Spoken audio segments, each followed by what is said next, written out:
Welcome, everybody, back to another episode of Cashflow Positive. My name is Kenny Bedwell, your host, and a special, unique episode today. So I always bring on a guest for the part two. I've got Ryan Bakke from Learn Like a CPA. He is the number one CPA and really, frankly, short-term rentals that I know. I know there's other ones out there, but he is the best at GOAT. It's been awesome to see him grow his business and learn a lot from him. This guy knows his stuff, but the episode is different. How is it different? So Ryan has his own podcast. Ryan, what's the name of your podcast again? Is it just the Learn Like a CPA show? He keeps his names like very straightforward. I'm all over the place. So anyway, the Learn Like a CPA show. And we're basically we're going to have it's going to be more like a conversation, not an interview. And we're going to go over this whole idea of like beginner's luck and how to invest and diversify and all these great topics. But he's going to share the same exact episode on his podcast. So enjoy this one. Let's get started. Man, I am here with the man, Kenny Bedwell from STR Insights. What's the STR Property Finder? So many good, valuable resources. Kenny and I have been friends for a very long time. We met each other when we were both still working W-2 jobs. Kenny was working for Citibank. I was working for Deloitte.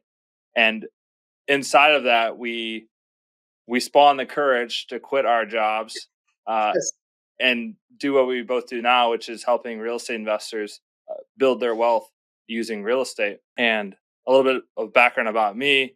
At this point, we've helped over 500 clients in the real estate niche, probably more so within short-term rentals, learn how to save money on taxes. We've also helped people identify and acquire properties just like Kenny has, and really just help people grow their net worth and save money on taxes. Because when it comes to taxes, a lot of people they focus so much on 1 year at a time, and they don't have a long enough time horizon. When the reality of the situation is you want to save the most amount of money over the course of your life. So just buying like a vehicle or a Mercedes to 179 isn't a good long-term tax strategy play. What is buying real estate. Kenny, go ahead. I'm excited to have this conversation with you. I know we were talking a lot during the show. Sometimes, man, I think people would just enjoy if we just hit record and just did our conversation. I think that's what we're going to do here.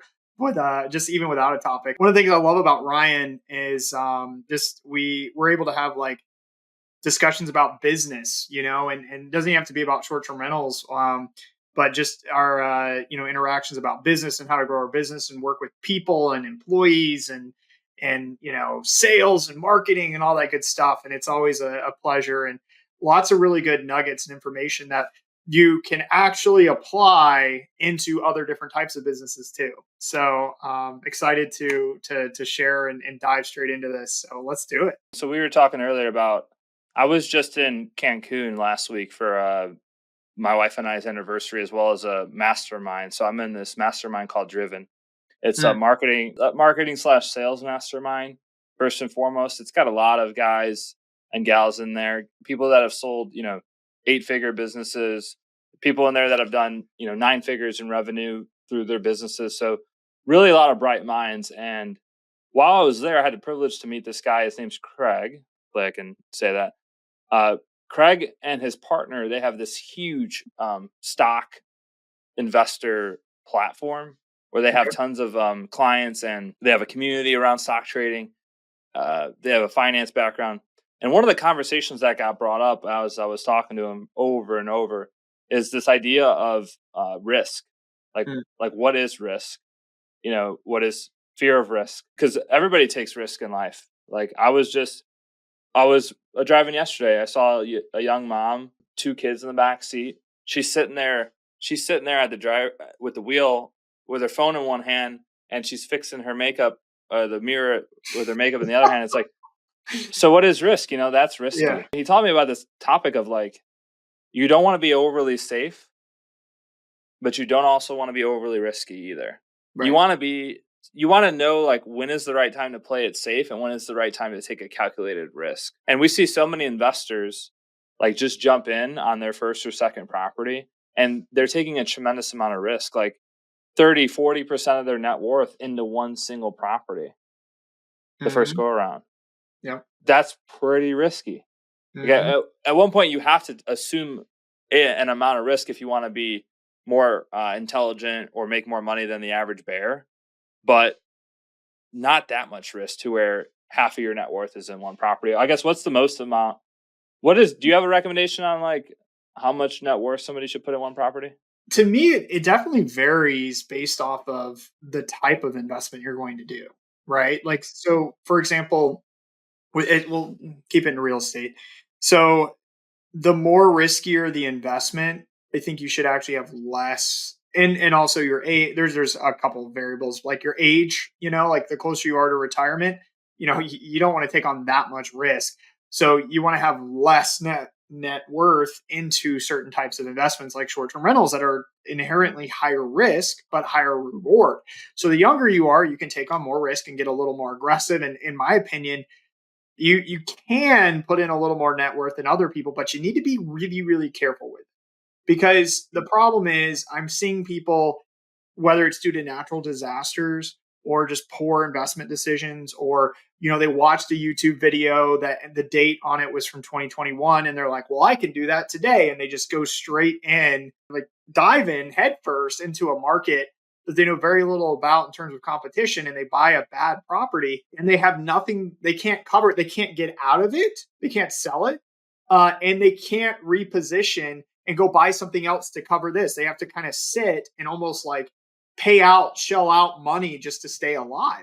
It's insane. I actually met somebody who did that in the Smokies, and her situation is like, it's pretty rough. I mean, she bought bad, and it wasn't because she, I mean, it was just strictly because of ignorance, and very sweet lady, love the lady, super nice, tried to help her, but like her property has a revenue ceiling. She can't burst through that ceiling and increase revenue magically and all of a sudden, be all right. She paid too much for it.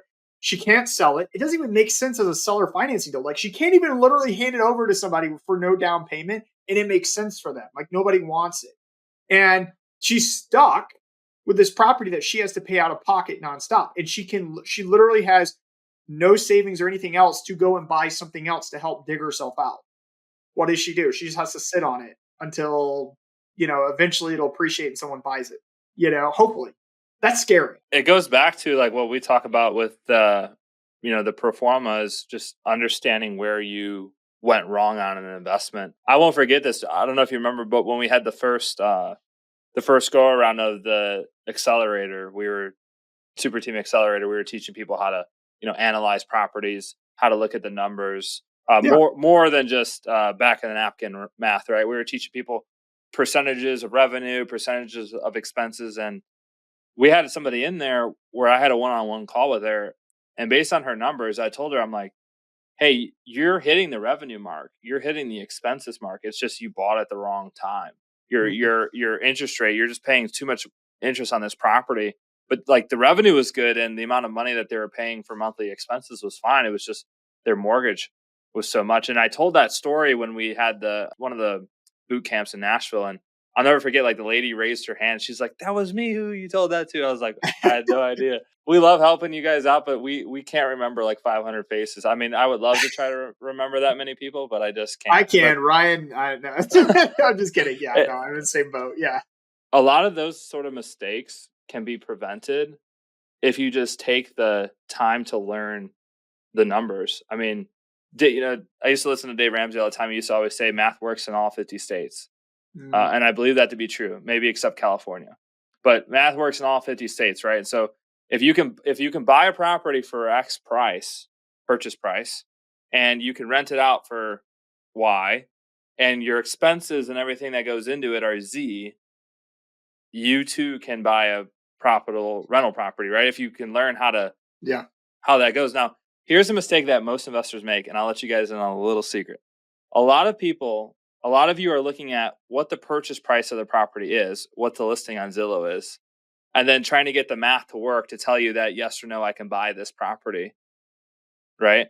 What you should know how to do, and what I know Kenny already knows where I'm going with this, is you should have a buy box, a criteria of certain properties in a certain radius that hey, look, a 4-bed, 2-bath in this area, it's going to net 50 grand a year.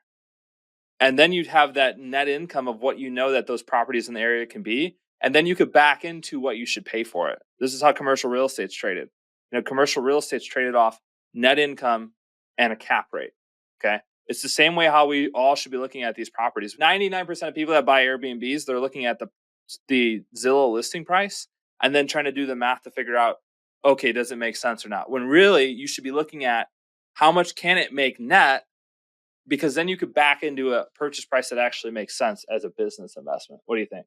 I think that goes back to understanding, do you understand the market first and then the property? Because a lot of people do it backwards, where they're like, oh, I heard of this market, therefore let me see properties in the market and the prices of them, and then let me see if the revenue makes sense. But you have no idea what actually drives revenue in that particular marketplace.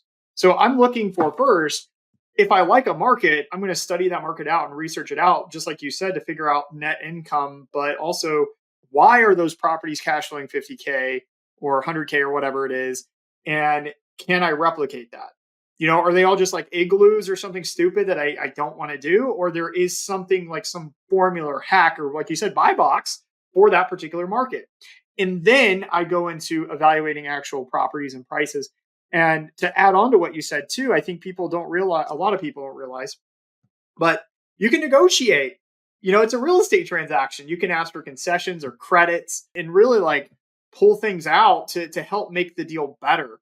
And so a lot of people aren't doing that either. And I think that's causing some problems. It's just like, oh, it doesn't work. Therefore, it's not a good deal. And there's some things you can do to play with it. One other thought that came to mind though, which is interesting. I don't know if you do this, Ryan, but so in my pro forma, which I guess our pro forma, we built it together. Remember that? So we've got 3 scenarios, right? And we have so it's like a good, better, best. And I've been running actually scenario 1. I like to see what the break even is. So I'll figure out my expenses and my debt service, and then I'll actually go to revenue and I'll figure out what amount of revenue do I need to generate gross where I know it will break even. And then I'll look at the delta between the break even and what I actually think the property can do. And then like in a, better case scenario and then the best case. And if it's really, really close together, that's risky to me. You know what I mean? Mm. Like if there's a wide gap. So like, for example, I'm looking at one deal. I ran the pro forma and I'm like, look, I feel good that this property can do $250,000. But what if I'm wrong? I could be wrong. There's a chance I could be wrong. So I go, okay, well, what's my break even point? My break even point for gross revenue is $124,000. That's like 2x what I think like it's like half of what I think it's going to do. So if I miss, I have to miss by 100, essentially like 100% to not even like just to break even, which that seems like low risk to me, and gets me excited. It's like, wow, like I could screw this up in a sense, but still I'm definitely going to break even and still make some money from it. I feel that confident in it. And maybe it does 250, maybe it does 300. I've got both of those scenarios planned out, but $124,000, that's very doable for the property. And that's what I'm looking for. You're trying to orchestrate a scenario in which if you're wrong, you're still right.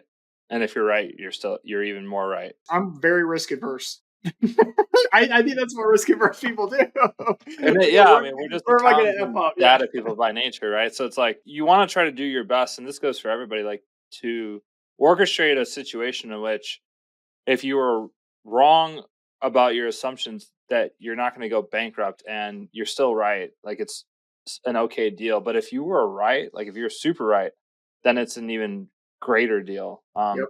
And you brought this point up earlier about real estate, you being able to negotiate. Can't do that in the stock market. There's no negotiating Apple stock in the stock market. The price is what the price is. And so that's where I think that real estate does offer that advantage to, if you know a market, if you know somebody there, there are sweetheart deals that are going to be made. I mean, I want to create an environment where like I have smaller chances of losing. I don't want to lose, right? It'd be like, you ever played Texas Hold'em, Kenny? Oh yeah. You played the one time we were there in Gulf Shores, right? Yes, I think so. We played a couple times. Like, let's say you wanted to get better at playing cards. Like you wanted to make more money playing cards. How would you get better? Number one, I would probably watch people who are really good at it. You'd watch other people. You'd practice, right? Sure. Yeah. What if you could find a table where people don't know how to play? like to actually like execute my skills on. A lot of people, if they had to play poker and win money, they would try to get better at their actual skill of playing poker. When instead you could just go find an area or go find a table with people that don't know how to play. Harder done, but your chances of winning are going to be a lot more. And so I sort of take that analogy and I put it into whatever it is that I do. It's like, where can I, to your point about those markets, it's like, where can I find a market or, this pool of people where they just don't know what the hell they're doing. Um, but there's still a good chance or opportunity for revenue, right? So how can you orchestrate, architect or orchestrate a scenario in which you lose, you still win, and if you win, you've come out even further ahead, right? Yeah, I think a lot of it comes down to I've done that. I've done that in my my one of for example, Watkins Glen property, I think is kind of like my flagship one, where I bought that thing for $350,000 and it's grossing over 100K. And here's the thing. My nearest competitor to me is grossing $60,000. So I didn't underwrite the deal at 100K. I underwrote the deal at 60K. So I knew going in, I looked at the property, I looked at my competitors, I said, they're not doing dynamic pricing. They don't have a hot tub, they don't have all these other things. But I'm not simply making the investment purely because of that. I'm making it because what they're currently generating makes pencils out in its current state. So like even if I made only 60K and nothing more than that, I'm fine. I'm still going to net something. It's still going to be a decent investment. But I took the plunge and I'm doing 100 and I'll probably do 105 or 110 next year. It reminds me of like, when they train police officers to shoot people, they always say aim, center, mass, like aim, because that's the best point that you have the chance of hitting something. Like you don't want to, a headshot would be risky. Would the Yeah. headshot kill somebody if you needed to kill somebody? Yes. But is it also risky of missing? Yeah. Yeah. You're just you're just trying to knock the guy down, right? So Right. just aim for center critical mass. But here's the thing too, like what I'm seeing lately, and I'll tie all this back into my story about meeting this, deca millionaire guy at the mastermind in just a second. Okay. What I'm seeing a lot of people miss out though lately is they're not setting themselves up for success on the next deal. Mm. Like people are, you know, first or second property, they're doing 10%, 15% down loans. They're maxing their debt to income. And then they have to wait for, a year's filed tax return showing their rental income or their W-2, like getting a raise at their W-2. And so some people, it's going to take them 2 to 3 years before they can acquire another property because they're not thinking ahead of, it's not just about the deal that I'm doing, but what about how am I going to buy the next deal? Like, where do I leave myself after? Yeah. Hmm. Yeah.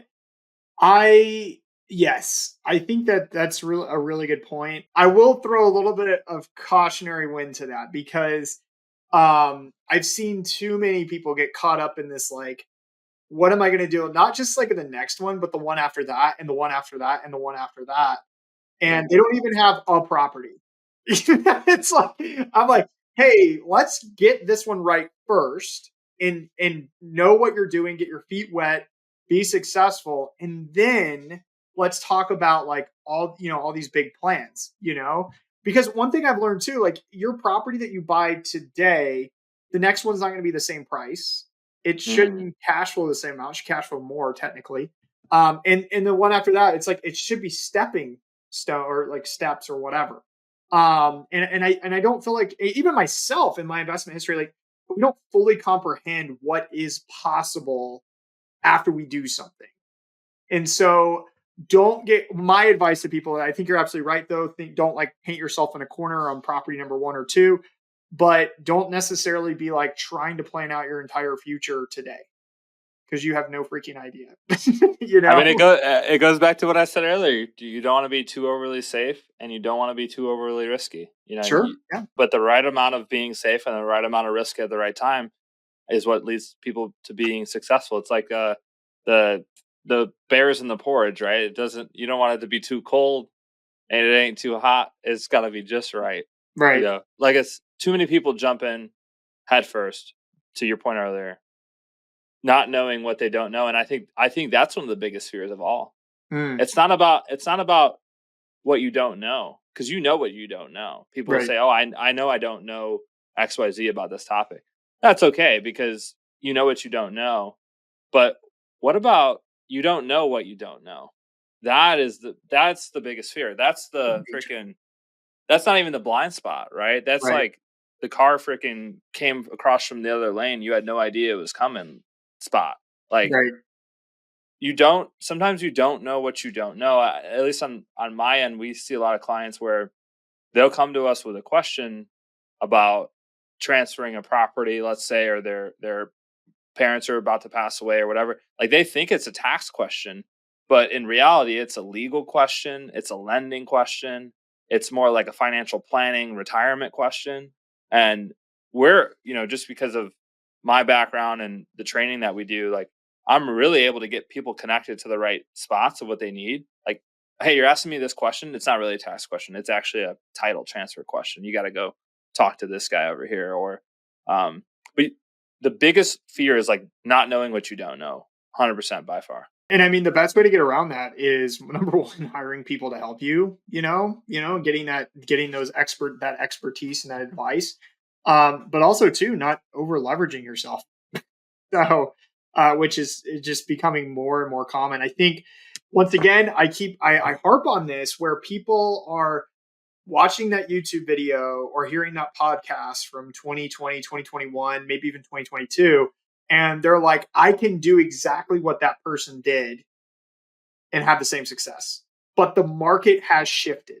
If the market shifted, we have to shift how we think and do things. The smartest people I talk to are the people that come to me and go, I've got a successful short-term rental portfolio, and I'm doing great, and I'm looking for my next property. I'm like, great. Well, what's the problem then? If you got a good portfolio, you know how to find deals. Why are you coming to me to help you find deals? And they're like, Kenny, the market has changed. And I'm like, you're right, it has. Thank you for recognizing that. And they're like, I've recognized it takes more time and energy and effort to find something today. And I have to completely relearn how to do the process. It's not the same. It's not go to SDR Insights or AirDNA, pull the 75th percentile, and that's going to be your safety net. The 90th percentile is what you're shooting for. That's not how we do it. That will lead you astray and you will mess up. And so if the methods have changed, then your approach should change as well. So, in my opinion, those people who are coming and looking for that guidance, or just like not even coming, you don't have to come to me, but like just approaching it differently because they know the market shifted. Those people are the ones who are really starting, wanting to avoid those painful situations of finding something out they didn't know about. I don't know how much you guys study finance, but in all the times when they show the stock market performances, there's always this little blurb at the bottom where it goes, past performance is not indicative of future results. Yeah. It's in every single stockbroker freaking magazine or whatever, like, because it's true. Just because something worked in the past for you, even you, or somebody else, you might be like, man, Jim Bob down the street, he bought that freaking house for 100 grand. He didn't know what the hell he's doing. He's just messing around. That thing went up to 200 grand. Like, if he could do it, I could do it. It's like, well, yeah, Jim Bob also could have just got freaking lucky. Yeah. You don't know. And so, yeah, past performance not always indicative of future results. But I'll tell you, like, this is man, I had a great conversation with this guy. Just more background on him. He's got one of the largest communities of stock traders. Mm. So they got I'll tell you the number offline, how much money he's making. But they got the largest community of like people that just want to they got an extra couple $100,000 and they want to learn how to trade, stock trading. And you might be like, well, how is stock trading correlative to real estate? It has everything to do with real estate because a lot of times people use real estate as a diversification away from the stock market. So a lot of our clients, Kenny probably agrees, like share the mutual interest of it's like, man, they got a $2 million net worth, but it's all tied up in their 401k or their primary house. They don't have a lot of liquid um, assets. And one of the things that I learned from him is the fear of being, the risk or fear of being right. And this is also what we're going to most likely title the podcast after. He tells me the story. He's like, I had a friend of mine who at the time he only had $30,000 in his whole life savings. That's it. And he calls me and he's like, I want to I want to do swing trading. I want to do these stocks. And he goes, I think that's a really bad idea because you only have $30,000 of your net worth to your name, probably a bad idea to go trade it on stocks on something you have no idea about. And then, of course, he's like, oh, well, I watch whatever bullshit finance, news channel every single day, and I Right, read all right. these things, right? Well, the guy calls him back 8 months later. He said he turned $30,000 into $80,000, and he goes, you know what? I told my friend. I told my friend he's, you know what? He's screwed. And I go, what? Like, what do you mean? Like, I understand, but I'm like, like exactly why? He goes, well, my friend took a super speculative risk on an asset class that he had no idea about, and the market rewarded him for that. That's the biggest risk that anybody can take, because now that person's going to have a false sense of confidence that Mm, anything that they touch turns into gold, and now they can go repeat it again. And yep, in fact, that guy ended up losing everything, by the way. My yep. my buddy told me. And so I correlated that to real estate of like, man, how many investors or how many people bought real estate in 2020 to 2022, 2023, thinking that like, man, I'm the man, like I did it, super successful. Everything that I touch turns into gold. That's a risk in itself of like doing something the first time, getting it absolutely right, and then thinking you can repeat it.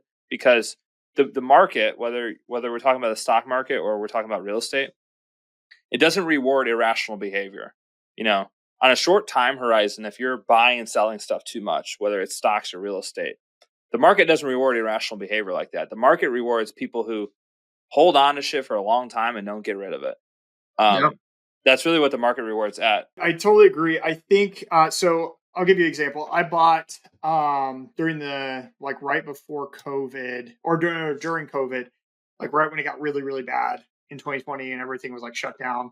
Um I bought like some Bitcoin, some cryptocurrency.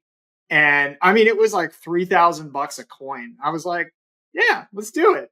And I could it was kind of like money that I could like, I guess throw away. I had savings and everything. I didn't put my life savings into it. I wasn't like, oh, it's gonna go to the moon or anything like that. And you know what? I got rewarded pretty handsomely for that. Okay. Like right out the gate. It did really, really well. And I was thinking to myself, I was like, well, shoot, I can do that. And there's all these like really crappy coins that people are making up. And I'm like, I can just go and invest in that. And to be frank, I lost a lot of money doing that. so, so like even for myself, that feeling of like, oh, well, I figured it out once, I can go and like replicate it without doing any sort of research or understanding of what these different coins are, what they mean, who created them, what the point of them is, frankly. I didn't do any of that because I had this like overconfidence that I could just replicate it again because I got it right the first time. And that's not how investing works.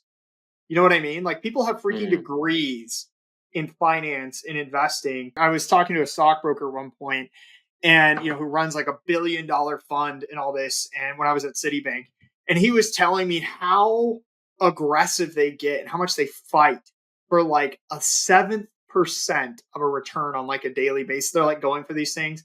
And I'm like, what? Like a seventh of a percent for a return? I'm like, that's nothing.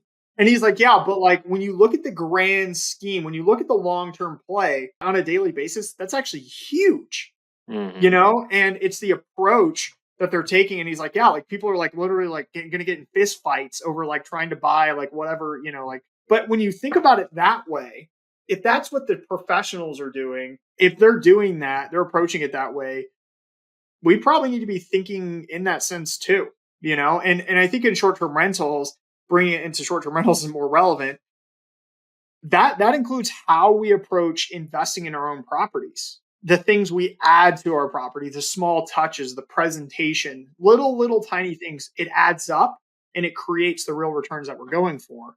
And if you just think that I can just take what I did before and replicate it over and over and over and keep doing it forever, that's not based in any logic or numbers. That's just based in a one-time experience.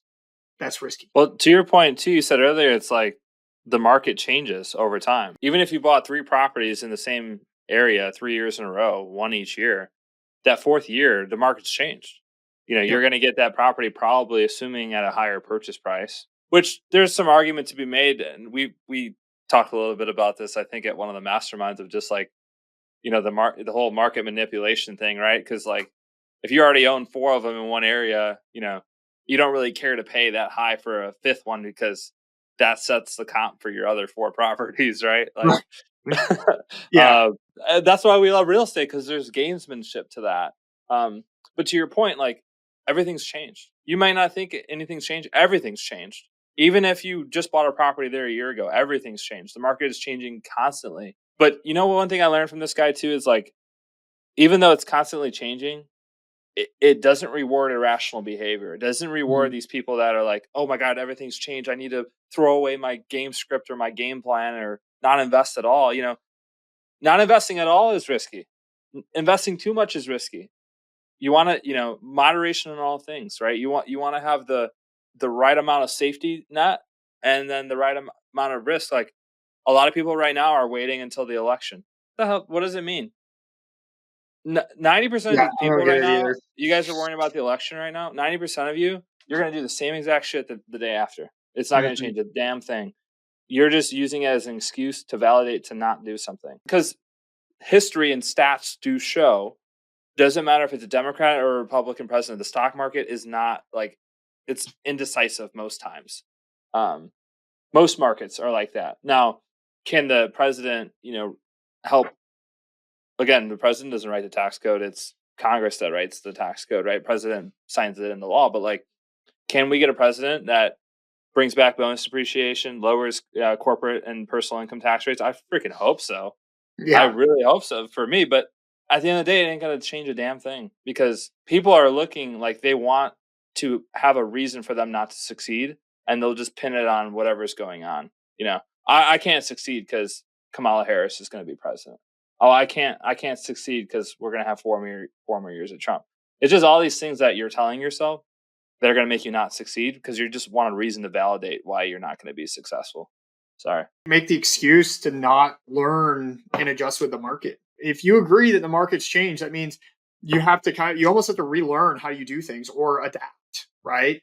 He who adapts survives. So if that's the case, then, I see a lot of these people like, oh, Airbnb is dead. Well, did you really think logically, like it made sense to just, everybody could just buy Airbnbs whenever they wanted or short term rentals and make all this money and that's just how it was going to be forever? No, that's not that's not sustaining. That's not going to last. Like it's a maturing industry and you're going to see it become more professionalized. That's where we're headed today. So if that's the Mhm. case, then the approach should be like, this is a professional business. And if I don't like hospitality, I shouldn't be in it.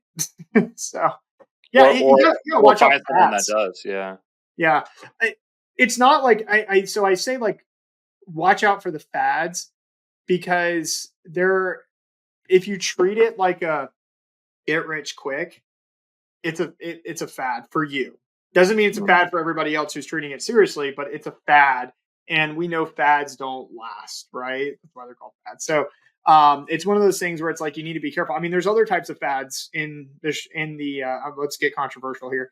There's other types of fads in the real estate industry.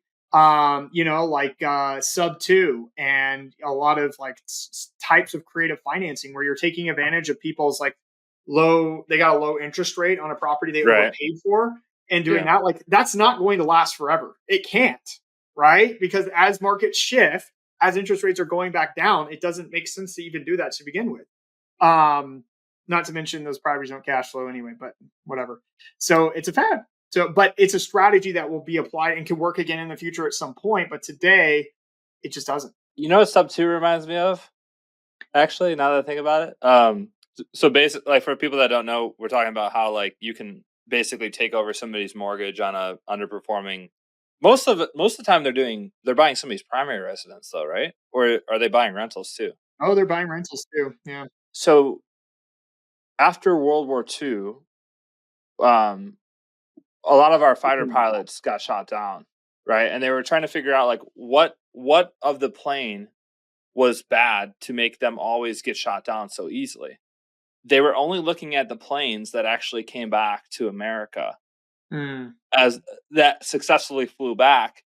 And they looked at the planes and where they were all shot. They were looking at the ones that got shot and came back as a like, oh, okay, here's where we should reinforce. armor. but they weren't looking at the planes that actually got shot down, that fell down on the ground. So it's just like this. They call it survivorship bias. Like, you should have that going in if you're going to be doing sub two, because it's like, hey, there's a reason why this person can't pay their freaking mortgage on their property. It's probably because it's a shitty property. Duh. Yeah. Or like anybody who's ever selling a property, there's a reason, right? Yeah. We always talk about the 4 Ds, right? Like death, divorce, distress, Distress. Yeah. or something else. I can't remember. But Intelligence. Yeah. that's what I'm saying. Like these sub two deals, it's like, hey man, there's a reason why this person's selling the property. Yeah. You always got to go down. Like the seller is always going to have a reason why. And if they tell you anything else, it's complete bullshit. They're always going to have a reason why they want to sell. Well, and I'm sick and tired of these people who are like promoting these sub two deals, like agents, more importantly, who are promoting them, who are like, oh, well, it's a low down payment, or oh, it's a killer interest rate. And you're like, yeah, but that doesn't mean like it's still a pig. You know what I mean? It's still like it's not something like, or a bear, it's probably a better term, but like it's still not something that like it makes it a good deal all of a sudden. It doesn't cash flow. It doesn't matter what interest rate it is. I was at B&B camp, and I don't want to pick on anybody speaker wise, but there was a speaker there who was talking about sub two, and he pulled up this deal in Montana. He's like, somebody needs to buy this now. And I had like 3 clients in the audience, and they all like freaked out about it because they're looking for properties, and they all like checked it out. It doesn't matter what interest rate the seller was willing to give them, down to 3%, and also no money down. It still didn't cash flow with current expenses and everything else that's involved, like insurance and taxes and utilities and all that. It didn't even cash flow. You'd have to turn it into another type of business beyond short-term rentals for it to make sense to cash flow, because it didn't cash flow as a short-term rental. And sure, somebody else could do that, and then it would make sense. But the people were looking at a short-term rental, and I was like, you can't get hyped up about, oh, it's got a low interest rate, or oh, it's got a low down payment, or things. You got to look at the whole picture before you make that decision. People are too caught up in getting doors and not quality of doors. That comes from long-term rental thinking. When you think about it, because that's how they make money in long-term rentals, is you have to have a lot of doors to be successful, right? So with short-term rentals, we don't want a lot of doors. We want as few doors as possible that are cash flowing and appreciating, and obviously the tax savings, all that great stuff. But that, like, I'd rather have 5 doors that make the same amount as 100 doors. This reminds me of my infamous less is more speech in San Diego. Yeah, there you go. That's what I discovered. It's like, after working with over 500 people, I noticed that the trend was people still to this day think that in order to scale or grow their net worth, that means that they need to add complexity to their life. Like, I need to go buy more properties or buy more doors. We just did an analysis for somebody. Actually, I think they're one of your clients too, Kenny, where like they were able to sell a property, take all their gains from that property, and they were under the assumption that they had to 1031 the property if they wanted to save money on taxes. Well, I looked at their scenario, and turns out they didn't do cost segregation on the other 2 or 3 properties that they owned. So they were actually able to, instead of having to 1031 that the proceeds from that sale, they were able to use the other properties to offset the gain. And then they took that money, and instead of like buying a property right now, which was out of their wheelhouse of what they wanted to do, they just paid down a freaking 9% HELOC and a 9% loan that they had, guaranteed return of 9 to 10% by paying off that loan. But they were able to grow their net worth. They were able to increase their yearly cash flow by $60,000 just by selling a house and paying down another one. Wow. 60 grand. Wow. Because the first property wasn't cash flowing to begin with, or actually was losing. It was losing money. It was probably losing like 10, 12 grand a year. And then the proceeds that they got from the property, from the sale, which again, they didn't pay any taxes on, they were able to use it to pay down a 9% interest loan. And those two there created them over $50,000 of cash flow that they had now.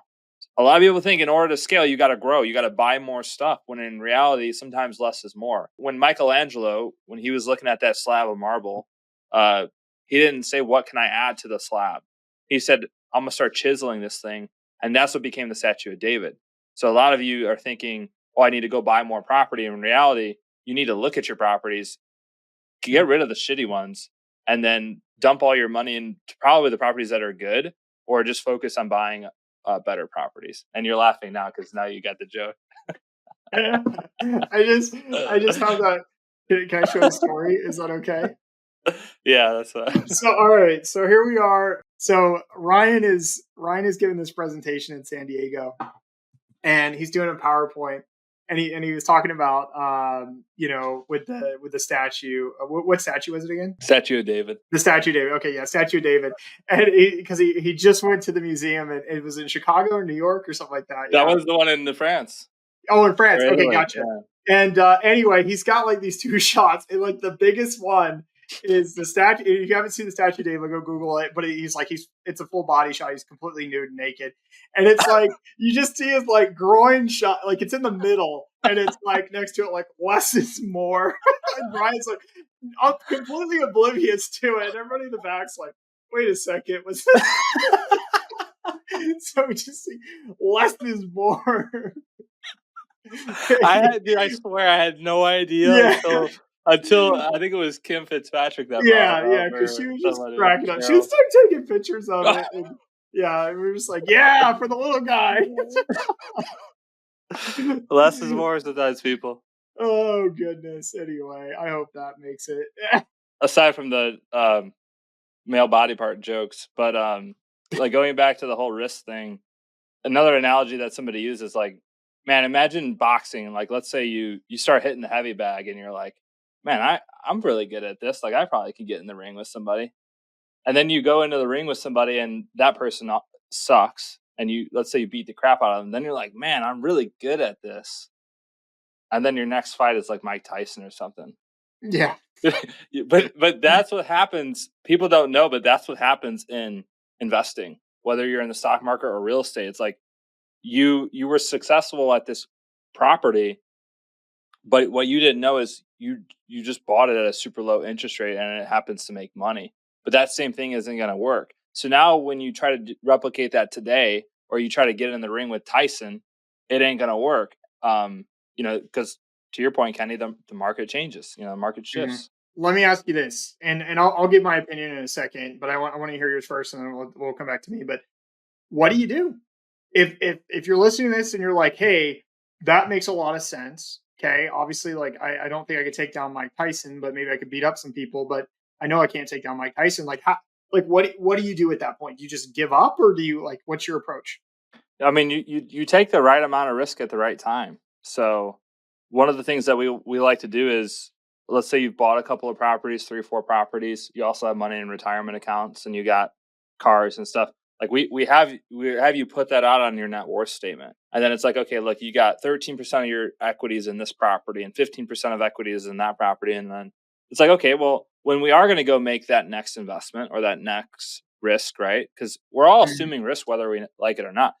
Not investing at all is actually risky because of opportunity cost. So you Right. don't want to not invest at all, but you also don't want to just go in there and invest too much, because that would be risky too, right? Moderation in all things. Don't want to be overly safe. Don't want to be overly risky. But we could look at somebody's portfolio and say, hey, the right amount of risk for you at this point in time is to take 10 to 15% of your net worth and put it into the next property. Yeah. That's Yeah. that's how I at least overcome because again, an accountant, we're risk adverse by nature, right? Right. But in order if we were always risk adverse by nature, and we were always trying to be safe, like there'd be no innovation and nobody would make money, because nothing would be ever invented that allowed you to make more money, like Airbnbs. Mhm. I'm one of the first guy that probably put his property on Airbnb, is like just sitting there waiting for somebody to like book it. That's funny. Uh, Good it, old it, days. The the old days. Yeah. the like I said, the market doesn't reward. Now, here's another thing, a little spin on it. Sometimes the market can give you that false sense of confidence that we're talking Mhm. about, of like, you think that you're in control. Like even with me, I have a portfolio of like index funds and stocks. It's like the market wants me to think that I'm in control, when in reality, um, like in the old like battle days, they used to ride elephants in the battle. So there'd Mhm. be a guy up on the chariot with the elephant. It's like, and he's got the reins on the thing, but reality is like, if that elephant wanted to go berserk, that elephant could do whatever the hell the elephant wants to do. The human Yeah. on top of the elephant is just like, he's just gonna be sitting up there. Even Right. a horse, like, but it gives you this false sense of confidence that like the person on top of the elephant, you're in control. When in reality, if that elephant wanted to go berserk, It can. That's the market. I think we started hearing more like black swan events when COVID came around, right? It's like events that Mm, happen that aren't, that weren't predicted. If you look at Asheville, North Carolina, got hit by a hurricane, like Asheville is yeah. like touted as this like, very safe, well, very low insurance costs. Like nobody has flood insurance there. And they had this huge storm that came and, wiped out some parts of it. It'll be back, so don't worry about it. But at the end of the day, like that's a black swan event they weren't expecting, And for me, you're never going to predict those. You can't predict those, but you have, in my opinion, you need to make sure you're well diversified. Mm, We can have a debate on this or not, but with short-term rentals, it is extremely attractive to have economies to scale, but it's actually very risky to have economies to scale. Meaning, like, buy a bunch of properties in the same market, and because you have a good team of cleaners, handyman, and so on. The reality is, it's actually more risky to do that, especially with all the natural disasters and things that are going on in the economy and the markets and whatever. It takes one forest fire in the Smokies to wipe out your entire, which happened. There's property management. I was talking to this lady I met last week, and she runs a property management company with like 150 doors or whatever in the Smokies. And I was talking to her about that, and I said, "Are you looking at diversifying?" Like, and she's like, "Yeah, we're gonna be moving to Branson and Blue Ridge and all these other areas." And she said that the reason why is because when they had that fire, it was like 2 years ago. There were some property management companies where they just ran certain neighborhoods, and that's it. They wouldn't take anybody else on. They only ran those neighborhoods, and the neighborhoods got wiped out, and those companies are gone because that was their entire portfolio. And so, can't imagine owners. And if you don't have that diversification, you can really, really, really get hit hard. And so, in my mind, it's like, well, what can I do? Stay humble, number one. Make sure you have savings and stuff. I like the 10 to 15%. That's a lot better than what I'm about to say. But from a number standpoint, but more importantly, like, so stay humble. Understand that you only know what you know, so mm-hmm. always be learning, always be studying, always be following people who know what they're talking about or think they do, maybe. And then finally, like, when diversify, think about, don't just throw all your eggs into one basket, even with short-term rentals. I don't talk about this a lot, but I own long-term rentals. I apparently own cryptocurrency. I admitted to that earlier. I also own stocks, and do all this other stuff. It's not just a short-term rental portfolio, and it's because I understand this element of like, I need to diversify, and I need to diversify my current portfolio. I've got New York properties. I'm heavily loaded here. I'm not buying here anymore. I'm buying the next one. We just closed on it today. Thank you everybody for thanking me or congratulating me, but just kidding. But so we got one in Kentucky and closed on it today, but it's like a completely different market, far away. It's not impacted by the same sort of areas and politics and whatever. And so, but that's the mindset I think that people need to have. Well, the other thing that we didn't bring up, but we were alluding to it, is like um, legislation risk also. Oh yeah. Like, now, obviously, if you're in the Smokies or like Destin, it probably won't happen to you. But if you got 4 or 5 houses in Michigan somewhere, and all of a sudden they decide to ban them, Mine that just got shut down in that's a Buffalo. I, risk. I Yeah. am I am the perfect example of this. I had a large portfolio in Buffalo of short-term rentals. Every single one of them got shut down. And here's why. Here's the rule they made. If you have a non-owner occupied property in Buffalo, you have to live in the county. Mm, I live I live literally 5 minutes outside the county. I'm 20 minutes from those properties, but I live 5 minutes outside that county, in the county that's just to the north of it, just how the borders are, in the suburbs. And I, therefore, legally, I cannot get a permit. I can try to appeal and do all this stuff, but they're putting a memorandum on new permits because so many people are applying and they just pass this rule without any, it's stupid. But they essentially shut down all my short-term rentals. But thankfully, many years ago, I saw the politics of the state and how the city was acting, and I knew I needed to get out and be in other places. And so I've shut down properties. I've turned them back into midterm rentals or long-term rentals. So even though this sucks as kind of a shock, it was a little bit earlier than I was hoping. I'm not like all in. I didn't have 30 units or 40 units like a lot of people did in Buffalo. I've diversified to other areas and hedged that risk there. And it's just simply understanding the sentiment in the community and going like, look, I don't really think they love short-term rentals, even though they understand the benefits of it. And it's just risky in an urban market. Therefore, I need to diversify more to protect that just in case something happens, which it inevitably did. Yeah. And I mean, we could go so many ways, and maybe we need to make the next podcast episode about the like percentages and returns of one way or the other. But, you mentioned like having, let's just say you had 5 properties and all 5 are in the same area. So that gets you more economies of scale, probably cheaper operating costs, things like that.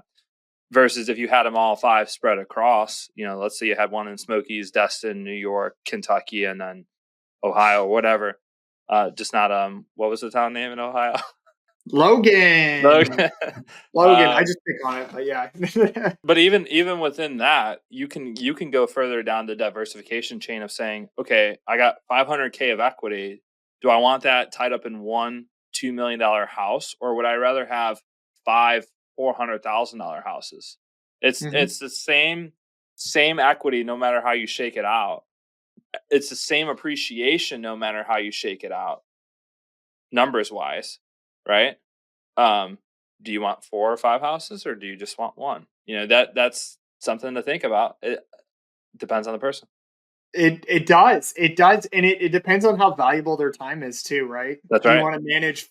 Because the reality is, you will spend less time managing that one big property than you would all 4 of the smaller ones, right? You'll theoretically spend the same amount of time on as a I do this. I tell people all the time. I have a 1-bedroom and I have a 7-bedroom. I actually spend more time on the 1-bedroom than the 7-bedroom property. Yeah, because it also could be the quality of guests too. Like, correct, quality of guests, number of guests.